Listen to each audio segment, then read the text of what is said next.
350 tahun lamanya, Belanda menjajah Indonesia. Selama 3,5 abad itu pula, bangsa Indonesia tidak lagi mengenali negerinya sendiri dan tidak lagi memikirkan kepentingan bersama.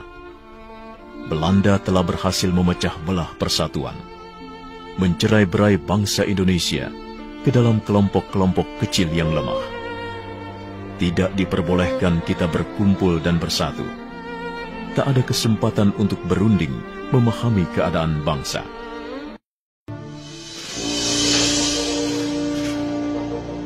Dan Belanda tak pernah menyangka bahwa kebijakan politiknya itu justru menjadi tonggak awal kebangkitan bangsa Indonesia untuk bersatu melawannya.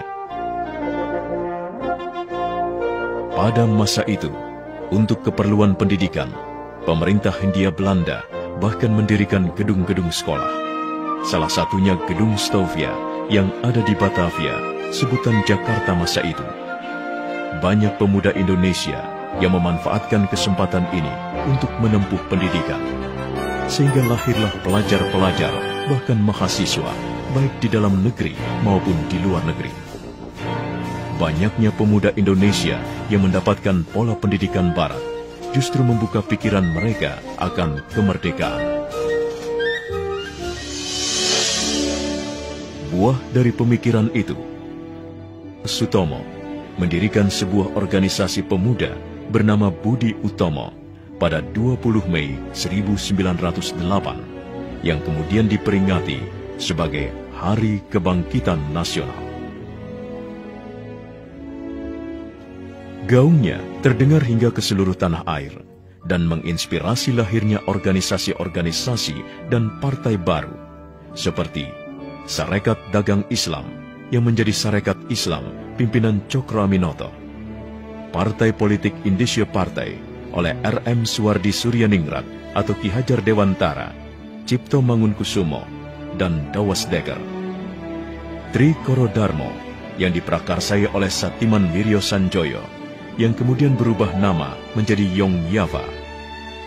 Dari timur lahir Yong Ambon, kemudian Yong Celebes, Sekar Rukun, dan pemuda kaum Betawi.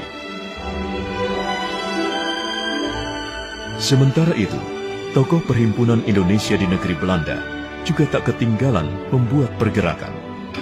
Pada 15 November 1925, diadakanlah pertemuan yang dihadiri oleh Yong Yava, Yong Sumatranen Bon, Yong Ambon, Yong Bataksbon, pelajar Minahasa, Sekar Rukun, dan peminat perorangan untuk membentuk panitia Kongres Pemuda pertama. Kelanjutan dari pertemuan itu adalah terselenggaranya Kongres Pemuda pertama pada tahun 1926. Dalam kongres ini diusulkan untuk mengadakan fusi atau peleburan di antara begitu banyak organisasi pemuda di tanah air untuk menyatukan visi. Belum adanya kesepakatan mengenai pembentukan fusi organisasi mendorong diadakannya Kongres Pemuda kedua.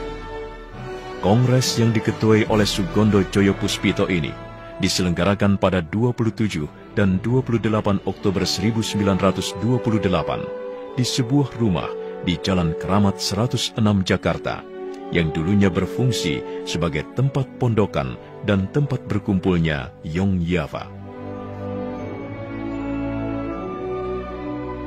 Sebelum putusan Kongres dilaksanakan, W.R. Supratman memperdengarkan lagu gubahannya yang berjudul Indonesia Raya lewat ayunan biolanya.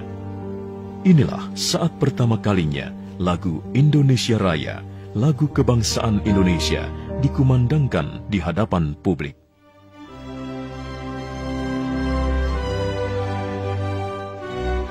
Seluruh peserta kongres yang hadir tampak terpukau dan tersihir dengan alunan biola W.R. Supratman serta lagu Indonesia Raya yang begitu agung.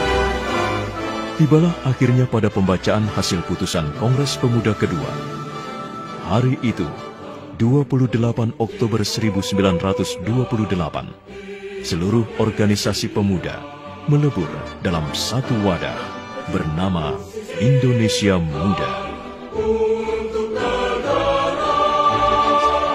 hari itu, 28 Oktober 1928, Perhimpunan Pelajar-Pelajar Indonesia, Yong Java, Yong Sumatranen Bon, Yong Bataks Bon, Yong Islameten Bon, Yong Celebes, Yong Ambon, Sekar Rukun, dan pemuda kaum Betawi melebur menjadi satu, Indonesia Muda, dan tersatukan oleh satu ikrar bersama, Sumpah Pemuda.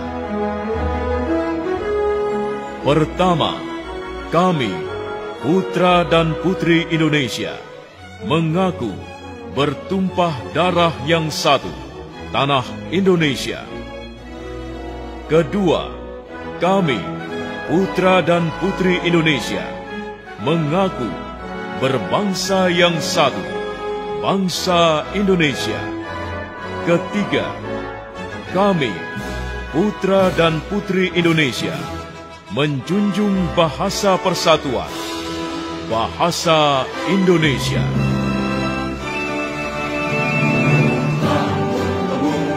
Kamu,